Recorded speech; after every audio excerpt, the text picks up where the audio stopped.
Bienvenidos a este documental sobre los dueños del Perú en el siglo XX. A lo largo de nuestra historia, el poder económico y político del país ha estado concentrado en pocas manos. Familias, empresas y grupos que, desde distintas posiciones, han controlado los sectores clave de la economía y, con ello, han ejercido una enorme influencia en el destino del Perú. Pero, ¿quiénes fueron esos dueños? ¿Cómo llegaron a acumular tanta riqueza e influencia, y cómo evolucionaron a lo largo del siglo pasado, enfrentando cambios políticos, reformas radicales y crisis sociales? En esta investigación recorreremos un siglo completo, desde el dominio de la vieja oligarquía terrateniente hasta el surgimiento de los nuevos grupos empresariales modernos. Conoceremos nombres, apellidos, sectores económicos y también los conflictos que marcaron su ascenso y su caída. Este es un viaje al corazón del poder económico en el Perú del siglo XX. Bienvenidos a los dueños del Perú. Para comprender quiénes fueron los dueños del Perú en el siglo XX, debemos empezar por la llamada oligarquía terrateniente. Durante gran parte de nuestra historia republicana, la tierra fue la principal fuente de riqueza. Quien controlaba las grandes haciendas, controlaba la economía y también la política. Estas familias no solo producían algodón, azúcar, vino o cereales, también dominaban el Congreso, influían en los gobiernos y definían las reglas de juego para todos. Entre los nombres más destacados encontramos a los Aspíllaga, Larco, Sillonis, Pardo, Miró Quesada, entre otros. Todos ellos tenían algo en común, provenían de familias acomodadas, estaban conectados por redes de parentesco y matrimonio, y usaban su riqueza para garantizar que el poder siguiera dentro de un círculo cerrado. Empecemos con los Aspíllaga, una de las familias más poderosas del sur. Su fortuna se construyó en la región de Ica, principalmente a través del algodón y el azúcar. Durante las primeras décadas del siglo XX, los Aspíllaga no solo eran grandes productores agrícolas, también tenían participación política. Varios miembros de la familia ocuparon cargos públicos y mantenían una estrecha relación con los bancos de Lima. El apellido Aspíllaga se convirtió en sinónimo de haciendas inmensas, jornaleros trabajando largas jornadas y un estilo de vida que representaba a la aristocracia agraria peruana. Otra familia clave fueron los Larco. Víctor Larco Herrera, uno de sus miembros más conocidos, fue un personaje central, dueño de la hacienda Casa Grande en La Libertad, una de las más grandes del mundo. Casa Grande no era solo un centro de producción azucarera, era prácticamente una ciudad, con miles de trabajadores que vivían bajo la tutela de la familia Larco. Víctor Larco destacó también como político y filántropo, donando parte de su fortuna a obras públicas, pero sin dejar de ser, al mismo tiempo, un ejemplo del poder concentrado en pocas manos. Su legado cultural se mantiene hoy en el famoso Museo Larco, en Lima, creado por su sobrino Rafael Larco Oil. En Ica, además de los Aspíllaga, brillaban los Sillonis, otra familia de hacendados que centró su poder en el vino y el pisco. Sus bodegas y viñedos eran de los más importantes de la región, y sus vínculos con la élite limeña les dieron acceso a la política y a los círculos diplomáticos. Durante buena parte del siglo XX, un apellido como Sillonis abría puertas en la banca, en el Congreso y en la alta sociedad. Por otro lado, tenemos a los Pardo. Manuel Pardo y Lavalle fue el primer presidente civil del Perú en el siglo XIX, y su hijo, José Pardo y Barreda, llegó a ser presidente 2 veces en el siglo XX. La familia Pardo representaba la conexión entre la oligarquía económica y el poder político directo. Ellos creían en un modelo de país controlado por las élites ilustradas y durante años lograron que su influencia se mantuviera en el corazón del Estado. Finalmente, entre las familias más influyentes, encontramos a los Miró Quesada, dueños del diario El Comercio. Si bien no eran grandes hacendados como los Larco o los Aspíllaga, su poder estaba en el control de la prensa escrita más importante del país. Desde sus editoriales, los Miró Quesada influían en la opinión pública y en las decisiones de los gobiernos. Su poder mediático complementaba el poder económico de las demás familias, y juntos conformaban lo que se conoció como la República Aristocrática. Estas familias, con haciendas que producían para el mercado interno y para la exportación, dominaron el Perú hasta mediados del siglo XX. Sin embargo, su poder no era absoluto, estaban cada vez más cuestionados por las desigualdades que mantenían, por la pobreza de los trabajadores del campo, y por los movimientos sociales que empezaban a surgir. El mundo estaba cambiando, y el poder de la oligarquía terrateniente empezaría a tambalear. Mientras las familias terratenientes dominaban la costa y las ciudades principales del Perú, otro tipo de poder crecía silenciosamente y con una fuerza cada vez mayor, el poder extranjero. Desde fines del siglo XIX y a lo largo del XX, las grandes corporaciones extranjeras, en especial las de origen estadounidense, se convirtieron en actores centrales de la economía peruana. Si los Aspíllaga, los Larco o los Pardo eran dueños de la tierra, las empresas extranjeras se adueñaron de algo aún más valioso, los recursos naturales estratégicos del país, como los minerales y el petróleo. Uno de los ejemplos más importantes fue la Cerro de Pasco Corporation, fundada en 1902 con capital estadounidense. Esta empresa adquirió concesiones mineras en la Sierra Central del Perú y llegó a controlar no solo las minas de cobre, plata y zinc, sino también ferrocarriles, fundiciones y hasta pueblos enteros. La ciudad de La Oroya, por ejemplo, se convirtió en un enclave industrial dominado completamente por la Cerro de Pasco. Allí, la empresa construía viviendas, escuelas y hospitales, pero al mismo tiempo imponía condiciones de trabajo durísimas, con extensas jornadas y salarios bajos. La Cerro de Pasco Corporation llegó a emplear a más de 50.000 trabajadores, convirtiéndose en el principal empleador privado del país.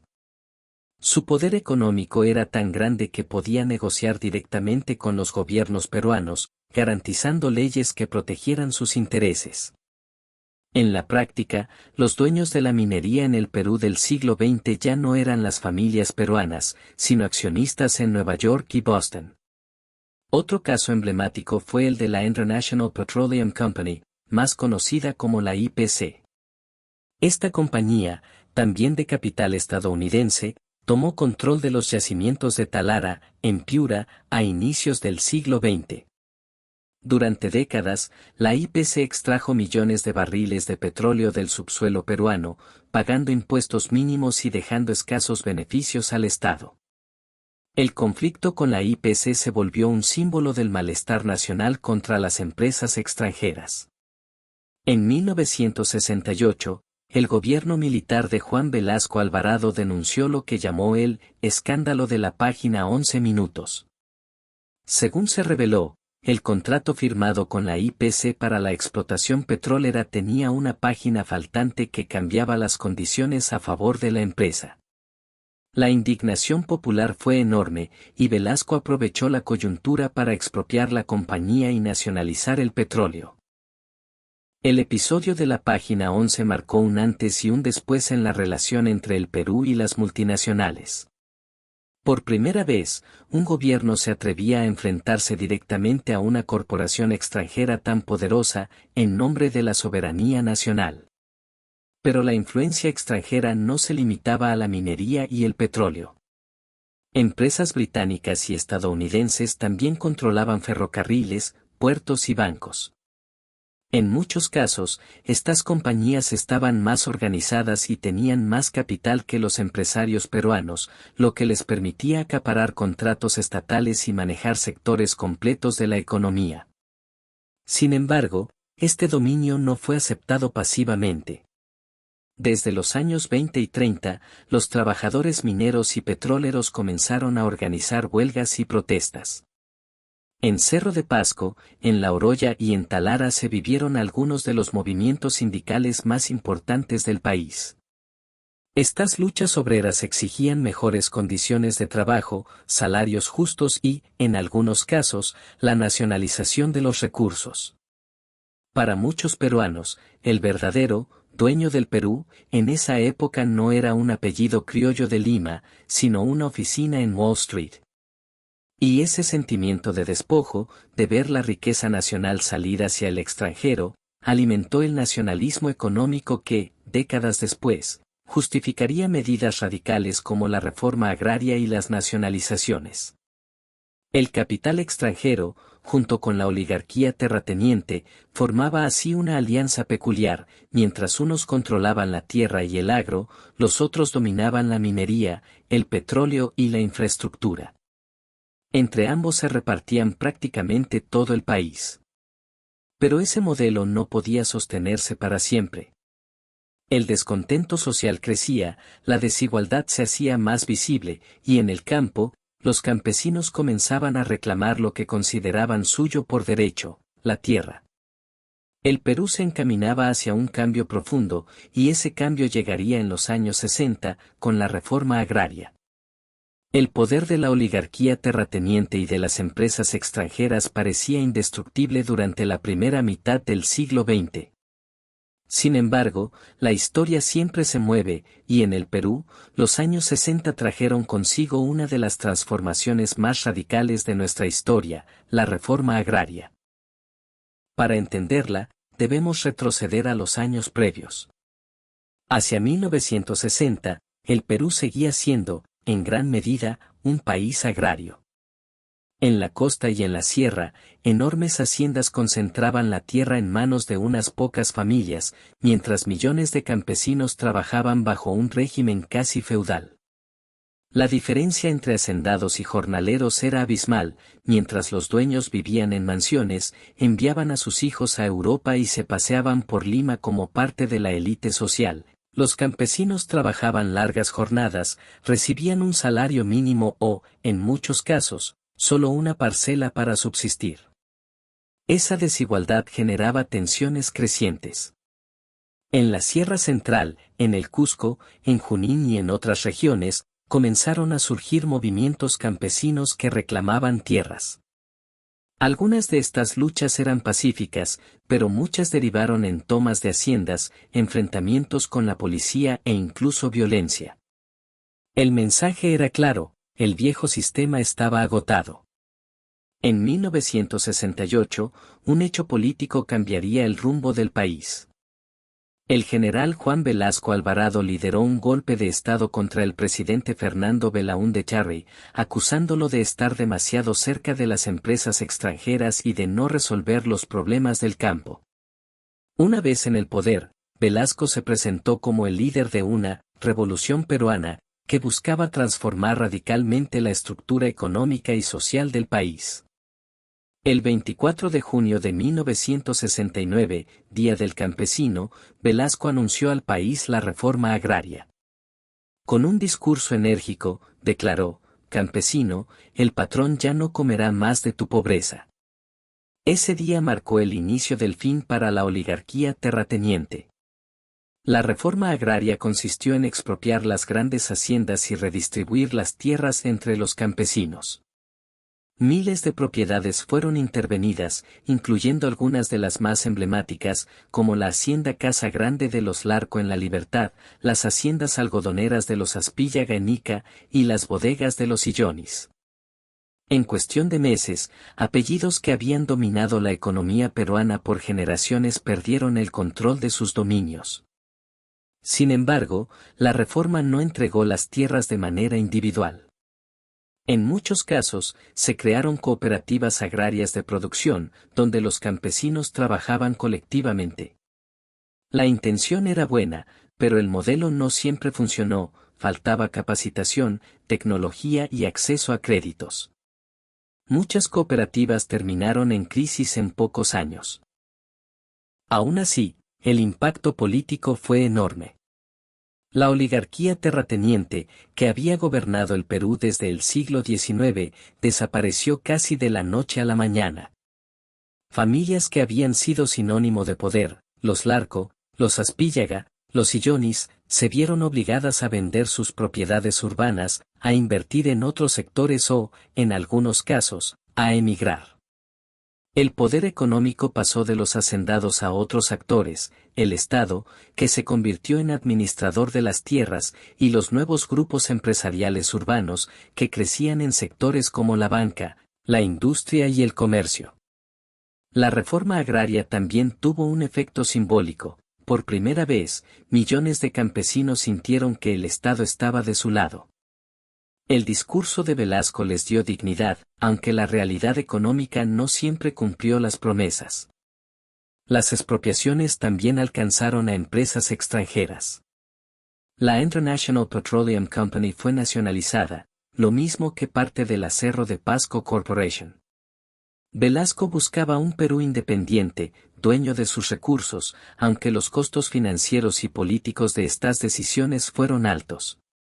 Con la reforma agraria, la oligarquía tradicional perdió su base económica, la tierra.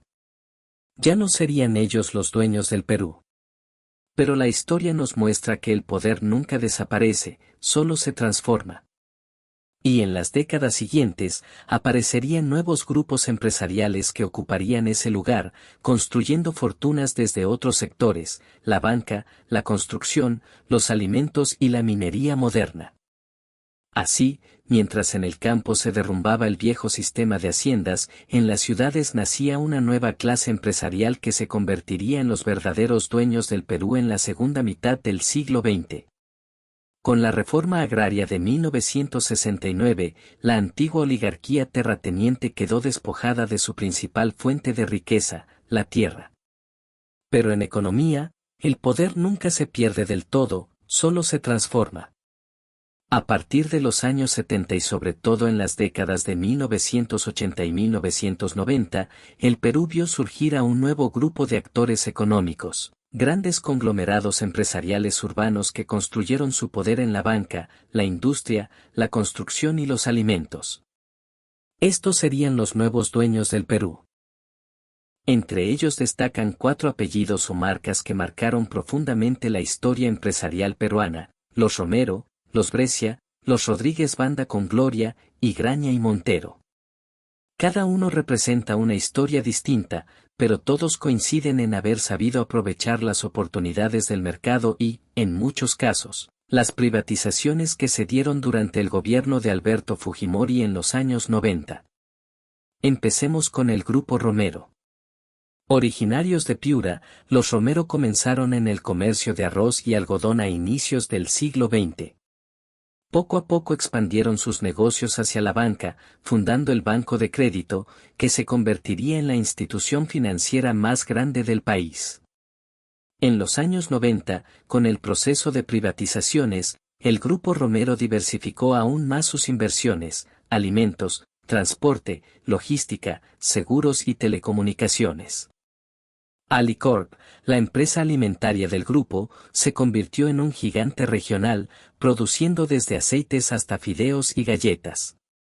Ranza, su compañía de logística, domina el transporte de mercancías en todo el país. Hoy, los Romeros son considerados el grupo económico más poderoso del Perú. Otro caso emblemático es el Grupo Brescia, de origen italiano. Sus fundadores, inmigrantes que llegaron a fines del siglo XIX, empezaron con negocios modestos, pero con el tiempo se expandieron hacia sectores estratégicos. La familia Brescia se consolidó en seguros, a través de Rimac Seguros, en la minería, con Compañía de Minas Buenaventura, y en la construcción, con Cementos Lima, hoy parte de UNACEM. El grupo supo adaptarse a las crisis económicas del país, y en los años 90 aprovechó las privatizaciones para expandirse aún más. Hoy en día, los Brescia controlan un conglomerado que va desde la hotelería de lujo hasta la minería aurífera, siendo uno de los grupos más diversificados y sólidos de América Latina. En tercer lugar, encontramos al Grupo Gloria, quizás la marca más querida y reconocida por los peruanos. Fundada en Arequipa en 1941, Gloria comenzó como una pequeña planta lechera, pero bajo la dirección de los hermanos Jorge y Vito Rodríguez Banda, se transformó en un imperio alimenticio. En los años 90, Gloria adquirió varias empresas estatales durante las privatizaciones, y con esa estrategia pasó de ser una empresa nacional a un grupo regional con presencia en Bolivia, Ecuador, Colombia y Puerto Rico. Hoy, además de la leche y los derivados lácteos, el grupo Gloria produce azúcar, cemento, papeles y cartones. Su crecimiento la ha convertido en un símbolo del empresariado peruano moderno. Finalmente, está Graña y Montero, fundada en 1933 como una pequeña empresa de ingeniería y construcción. Con el tiempo, se convirtió en la compañía constructora más importante del Perú, encargada de obras emblemáticas de infraestructura, desde carreteras hasta centrales hidroeléctricas. Durante los años 90 y 2000, Graña y Montero se consolidó como un actor clave en megaproyectos, pero en la última década se vio envuelta en el escándalo de Odebrecht, lo que golpeó fuertemente su reputación. Aún así, su historia refleja cómo la construcción fue uno de los caminos principales hacia el poder económico en el Perú moderno. Estos grupos, Romero, Brescia, Gloria y Graña y Montero, representan la transición del país, del poder agrario al poder urbano e industrial. Sus fortunas no se construyeron en haciendas de algodón o caña de azúcar, sino en fábricas, bancos, supermercados y carreteras.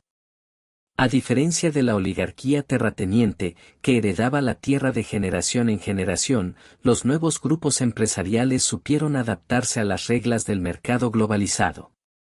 Apostaron por la diversificación, la modernización y la expansión internacional. Sin embargo, una pregunta queda en el aire: ¿realmente cambió algo en la estructura del poder económico del Perú? Si antes el problema era la concentración de la tierra en pocas manos, hoy la discusión gira en torno a la concentración de los mercados, la banca y los alimentos en manos de unos cuantos grupos. Lo cierto es que, a finales del siglo XX, los nuevos dueños del Perú ya no eran los hacendados de Ica ni los caudillos azucareros de la Libertad, sino conglomerados empresariales con oficinas en modernos edificios de San Isidro y Miraflores. El país había cambiado, pero el poder seguía estando concentrado. En los años 90, el Perú vivió uno de los procesos de transformación más profundos de su historia económica. Tras la crisis de los 80 y la hiperinflación, el gobierno de Alberto Fujimori impulsó un programa de reformas radicales, apertura económica, reducción del Estado y privatización de empresas públicas. Este fue el escenario perfecto para que los nuevos grupos empresariales, Romero, Brescia, Gloria y Graña y Montero, consolidaran su poder. Las privatizaciones jugaron un papel central. Más de 200 empresas estatales fueron vendidas, desde compañías de electricidad hasta minas, bancos y cementeras. Los grandes grupos locales, junto con capitales extranjeros, aprovecharon estas oportunidades. El Estado se retiraba, y el sector privado tomaba el control de la economía. El Grupo Romero, a través del Banco de Crédito, no solo lideraba la banca, sino que también financió y participó en la compra de empresas estratégicas. Alicorp se expandió agresivamente en el sector alimentario, y su influencia llegaba hasta el diseño de políticas públicas relacionadas con la industria. El Grupo Brescia, con su diversificación, se convirtió en un socio estratégico del capital extranjero. Sus alianzas internacionales le permitieron mantener una posición sólida en la minería, los seguros y la industria del cemento. La familia Brescia comenzó a figurar en rankings internacionales de fortunas. El Grupo Gloria, por su parte, creció más allá de la leche. En los años 90 adquirió azucareras, cementeras y papeleras. Su estrategia fue clara: comprar empresas en crisis o estatales privatizadas, modernizarlas y expandirlas a mercados vecinos. Su marca se convirtió en sinónimo de tradición y orgullo nacional, aunque también fue criticada por prácticas monopólicas. Y Graña y Montero se consolidó como la constructora de referencia del Estado. Carreteras, aeropuertos, puentes, centrales eléctricas, casi ningún megaproyecto se ejecutaba sin su participación. La empresa no solo construía el país físico, sino que también edificaba relaciones de poder con los gobiernos de turno. Pero el poder de estos grupos no se limitó a la economía. En los 92.000, comenzaron a influir en la política y la sociedad. El financiamiento de campañas, la cercanía con funcionarios, e incluso la presencia en directorios mixtos con el Estado, muestran cómo el poder empresarial se entrelazó con el poder político. Los medios de comunicación también jugaron un rol clave. Varios de estos grupos invirtieron en publicidad masiva, y con ello lograron una presencia cotidiana en la vida de millones de peruanos. Desde el aceite de Alicorp en la mesa, la leche Gloria en el desayuno, hasta el cemento Brescia en las ciudades que crecían, los nuevos grupos empresariales estaban en todas partes. Sin embargo, esta consolidación también generó nuevas desigualdades. Aunque el Perú empezó a crecer económicamente desde inicios de los 2000, no todos se beneficiaron de igual forma.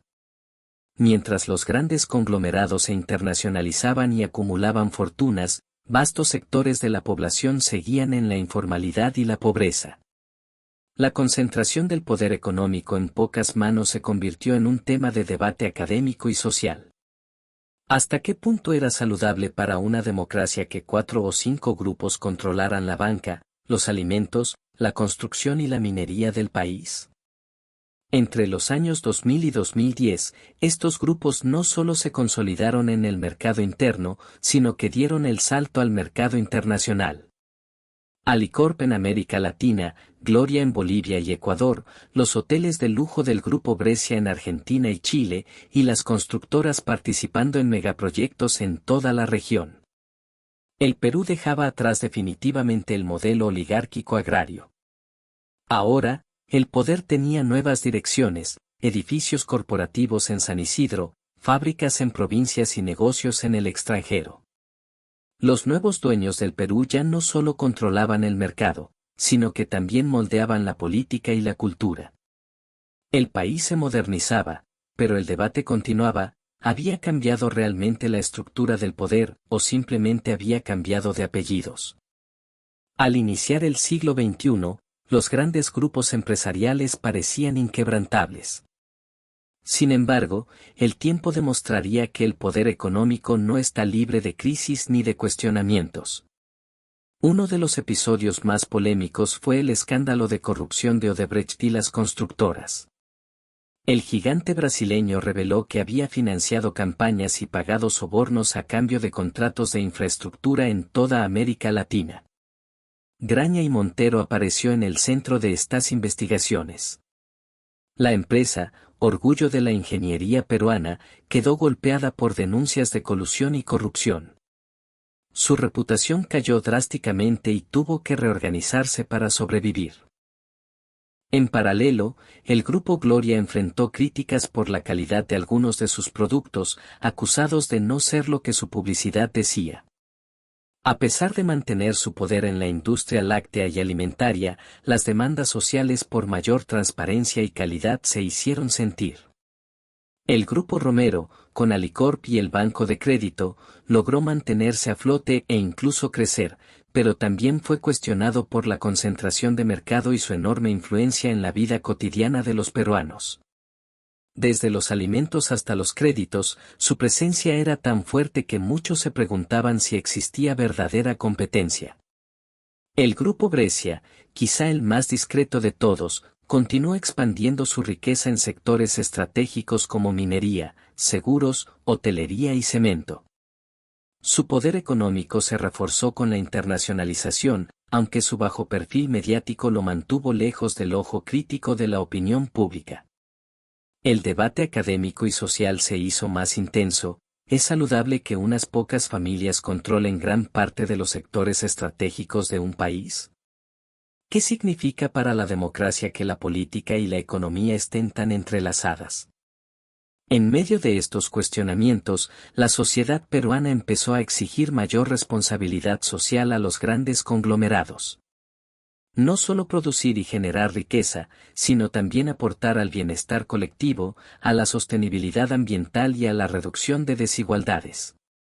El siglo XXI trajo además nuevos desafíos. La globalización y la competencia internacional. El crecimiento de nuevas industrias tecnológicas y digitales. Y, sobre todo, las demandas sociales de un país que busca mayor equidad, empleo digno y un desarrollo más inclusivo. Hoy, los dueños del Perú ya no son solo familias tradicionales o grupos empresariales. El panorama es más complejo. Conviven grandes conglomerados nacionales, empresas multinacionales y un sector informal que sigue representando a más de la mitad de la economía del país.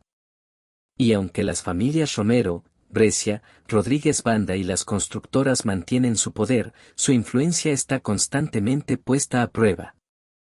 La ciudadanía ya no es pasiva.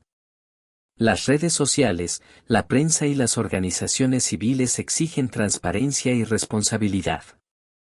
En conclusión, el poder en el Perú del siglo XX y XXI ha cambiado de rostros, pero no de naturaleza, sigue estando concentrado en pocos actores. Antes eran hacendados y oligarcas, hoy son conglomerados empresariales modernos. La pregunta final es inevitable: ¿seguirán siendo estos grupos los dueños del Perú en el futuro, o nuevas generaciones de empresarios, innovadores y ciudadanos transformarán la estructura del poder económico del país? Solo el tiempo lo dirá. Pero lo cierto es que, mientras tanto, sus huellas están presentes en cada rincón del país, en la leche que bebemos, en las carreteras que transitamos, en los bancos que usamos, en las ciudades que habitamos. Los dueños del Perú no son un mito. Son una realidad viva, compleja y en constante transformación.